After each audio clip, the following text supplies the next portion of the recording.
अस्सलाम वालेकुम। अबरार रशीद आपकी खिदमत में एक मरतबा फिर हाजिर है और मेरी आपसे दरख्वास्त है कि अगर अभी तक आपने मेरे चैनल को सब्सक्राइब नहीं किया तो आप इसे सब्सक्राइब कर लें और ताज़ा तरीन मालूमात के लिए इस पर जो घंटी का बटन है उसको भी प्रेस कर दें। बहुत बहुत शुक्रिया।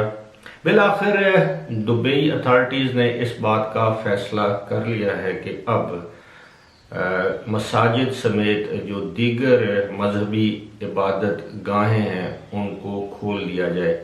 जी हाँ, इस बात का फैसला हो चुका है, लेकिन अब मसाजिद और दीगर इबादत गाहों को खोलने का ऐलान करना बाकी है। इस हवाले से तमाम हिफाजती इंतज़ामात, हिफाजती तदाबीर इख्तियार कर ली गई हैं। लोगों के लिए जो पाबंदियाँ लगाई जाएंगी उनका भी तयन कर लिया गया है। और मैं आपको बताता चलूँ कि जब भी 24 घंटे के दौरान, आइंदा 48 घंटे के दौरान या 3-4 दिनों के बाद जब भी मसाजिद को खोलने का ऐलान किया जाएगा, उसके साथ साथ एक हदायतनामा जो कि इस वक्त मसाजिद के बाहर चस्पा किया जा रहा है, यानी वहाँ पर बैनर्स की सूरत में, पोस्टर्स की सूरत में ये हदायतनामे चस्पा या नस्ब किए जा रहे हैं। उस हदायतनामे के मुताबिक तमाम मसाजिद अजान से लेकर जमात तक सिर्फ और सिर्फ 20 मिनट के लिए खोली जाएंगी और इस दौरान जितने भी नमाजी हैं उनको फ़र्ज़ नमाजें अदा करने की इजाज़त होगी और जो ही फ़र्ज़ नमाज वो ख़त्म करेंगे उसके बाद उनको मस्जिद छोड़ना होगी।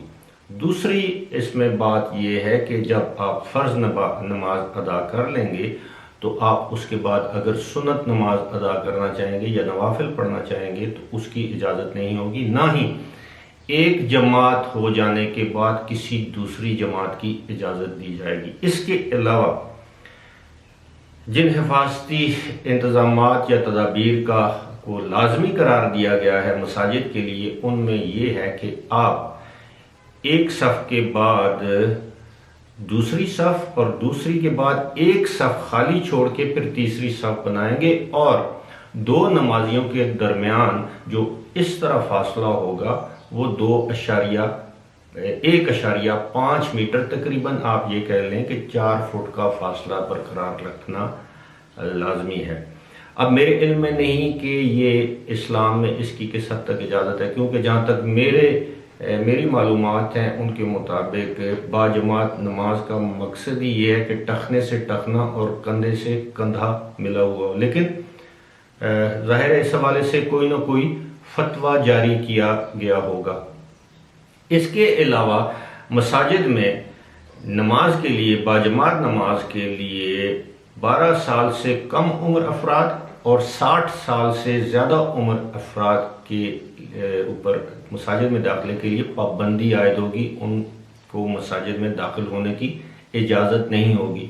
यानी 12 साल से कम उम्र का बच्चा और 60 साल से ज़्यादा उम्र का कोई भी शख्स ये मसाजिद में दाखिल नहीं हो सकते।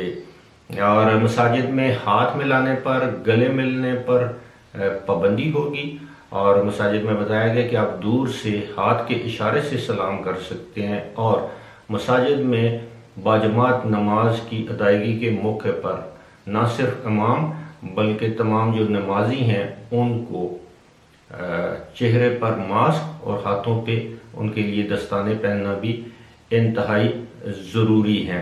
इसके अलावा मसाजिद में आप दाखिल नहीं हो सकते। दूसरी जानब यह भी बताया गया है कि तमाम मसाजिद को रोज़ाना डिसइंफेक्ट किया जाएगा। और इस हवाले से एक और आम चीज़ ये है कि तमाम मसाजिद जितने भी नमाजी मस्जिद में बाजमात नमाज की अदायगी या इनफरादी तौर पर अकेले नमाज की अदायगी के लिए जाएंगे, उनके लिए ये लाजमी करार दिया गया है कि वो अपना मुसल्ला या जाए नमाज अपनी खुद लेकर जाएं, क्योंकि मसाजिद में जो सफ़े हैं, जो नमाज के लिए जो चटाइयाँ बिछाई जाती हैं, उनके इस्तेमाल पर भी पाबंदी होगी।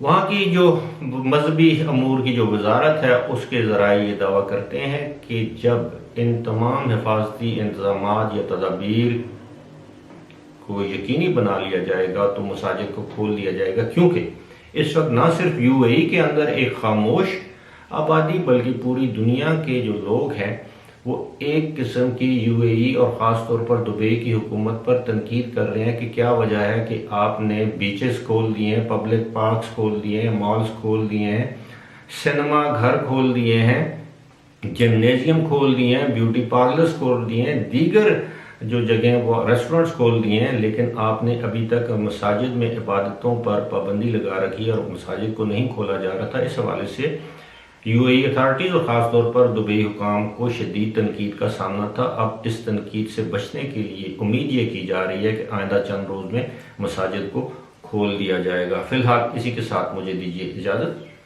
खुदा हाफिज़।